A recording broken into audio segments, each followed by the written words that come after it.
নমস্কার বন্ধুরা, শুভ সকাল। পুষ্পর বাঙাল হেসেলে আপনাদের সবাইকে স্বাগত। আজ আমি মসুর ডাল আর উচ্ছে দিয়ে এমন একটা রেসিপি বানিয়ে দেখাবো, যে উচ্ছে পছন্দ করে না সেও চেয়ে চেয়ে খাবে।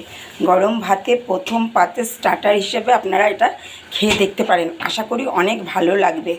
তো চলুন কিভাবে বানাই দেখিয়ে দিই। সবার প্রথমে উচ্ছেগুলো শ্বাস ফেলে লবণ হলুদ মাখিয়ে রেখেছি। আর এখানে মসুর ডাল ভিজিয়ে নিয়েছি 2 মুঠো মতন। এই ডালটা মিক্সিং জারে দিয়ে দেবো। ডালটা পেস্ট করে একটা পাত্রে দিয়েছি। দিয়ে দেবো সামান্য পরিমাণে চিনি, হলুদ গুঁড়ো আর কালো জিরে, আর দেবো পরিমাণ মতন লবণ। আর এখানে বন্ধুরা আমি কিমা করে কেটে রেখেছি পেঁয়াজ, আদা, কাঁচা পাকা লঙ্কা আর একটু রসুন। এটা সব একসাথে দিয়ে দেবো। দিয়ে বেশ ভালোভাবে হাতের সাহায্যে আমি মিশিয়ে নেবো। মুসুর ডালটা তো মশলা দিয়ে সব দিয়ে ভালোভাবে মাখিয়ে নিয়েছি। এদিকে কড়াই বসিয়েছি, কড়াইতে দিয়ে দেবো সর্ষের তেল। আপনারা চাইলে এখানে সাদা তেলও ব্যবহার করতে পারেন। দেবো তেলটা গরম হতে আমি পুরটাকে ভরে ফেলবো।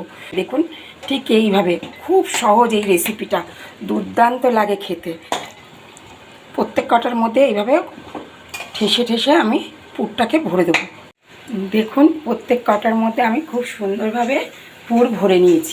এবার আমি কড়াইতে যে তেল বসিয়েছিলাম, তেলটা খুব ভালোভাবে গরম হয়ে যাওয়ার পর ঠিক এইভাবে ধরে একটা একটা করে আমি তেলের ওপর দিয়ে দেবো। দিয়ে কিন্তু গ্যাসটা লো করে দেবো একদম। এবার দিয়ে আমি গ্যাসের আঁচটা একদম লো করে দিয়েছি। এবার ঢাকা দিয়ে এটাকে উল্টে পাল্টে লাল লাল করে ভেজে নিলেই রেডি হয়ে যাবে। দেখি কেমন হলো। এবার হালকা হাতে উল্টে দেবো একটু। আগে দেখে নেব, যদি উল্টানো সম্ভব হয় তাহলেই উল্টাবো। দেখুন কত সুন্দর হয়েছে, একটুও বেরিয়ে যায়নি, যেহেতু মুসুর ডাল জমে গেছে। এইভাবে প্রত্যেক কটা আমি উল্টে দেবো। এক পাশ হবে তারপরেই উল্টাবেন, না হলে কিন্তু বেরিয়ে যেতে পারে ডালটা। এই যাও, ঠিক এইভাবে উল্টে দেব। দেখুন বন্ধুরা কত সুন্দর ফ্রাই হয়েছে। আর যখন দেখবেন হয়ে এসছে তখন তেলটা যেন ছেড়ে দেয়, সেই জন্য গ্যাসটাকে বাড়িয়ে দেবেন। এবার আমি পরিবেশন করে দেখাবো আপনাদেরকে।